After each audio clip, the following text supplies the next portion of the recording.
Today we'll be starting our discussion regarding magnetic properties in matter.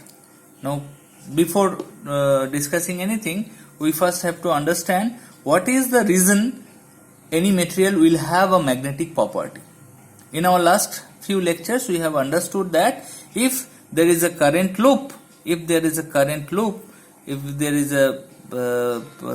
current flowing through a closed loop, then we can replace this current loop with a magnetic dipole having dipole moment mu m vector.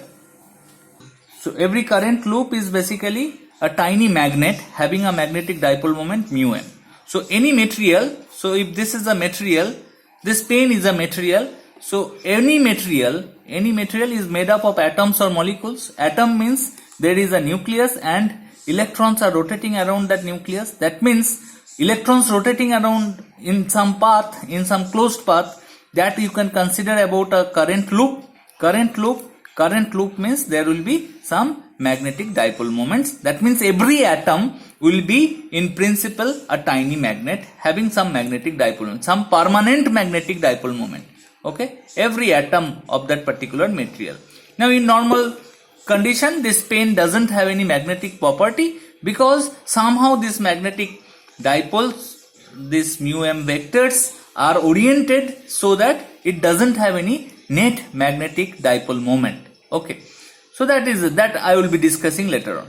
But please understand here is that magnetic property of a material basically depends upon how many such tiny magnets are there per unit volume of that material. So that is why let me define at the very first that some vector called, a very important vector called m vector. This m is nothing but the number of such tiny magnets per unit volume of a material. Tiny magnets mean number of magnetic dipoles per unit volume of any material, that is defined as the magnetization of that particular material. Now, when we learned about the Ampere's circuital law and its differential form, that means curl of B equal to mu naught J, what was that about?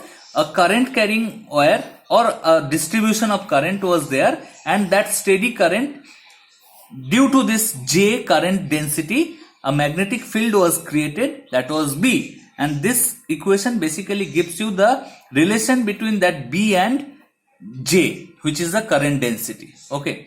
Now, if this material also has the material that is creating through which that current is passed, that also has some magnetic properties. So if we want to take care of, if we want to insert that information inside this equation, how do you rewrite this equation? That is our topic of discussion today. Let me just write down this equation again. Curl of B equal to mu naught. This J means total current density that has been that is flowing through this particular wire. Okay, suppose, so that means I can write this J as J free plus J bound. What is J free? J free is the external current that we have using a battery we have sent through that wire. And what is this J bound? J bound is the current densities due to these closed atomic circuits. Okay, atomic circuits. So this particular material is made up of lots of atoms. Every atom is basically some kind of circuit, closed circuit. So these currents are not flowing outside. It is a bound current density. We will be calling this as a bound current density. Okay, so mu naught J free plus J bound. Now, what is the relation with this J bound? You can understand that J bound is definitely related to M, total number of magnetic dipoles per unit volume of this material. J bound has direct connection with these atomic loops. That means the magnetic dipole moment. What is the relation of J bound with M? I am not showing you this derivation, but J bound can be derived very easily by this formula, curl of M. This formula is derived in Griffiths. If anybody is interested, I can discuss it with them. But right now I am not deriving it. J bound can be we can write J bound as curl of M. Now if I put it here, that means curl of, let's take this mu naught here, B by mu naught equal to J free plus curl of M. Please understand that we have total control over J free, but we don't have any control over this particular term. This is the inherent property of that particular material. So that means if I bring this in this side, curl of B by mu naught minus M is equal to J free. Okay. Now we will be defining another vector H, that is equal to B by mu naught minus M. Please understand that many books will be giving many different names of this H. We are not going to give you any name.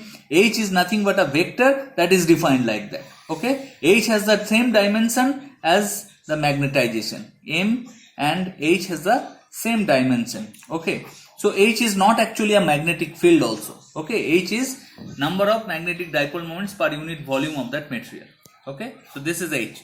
So finally this relation, Ampere's circuital law in differential form for magnetic materials, if you want to show the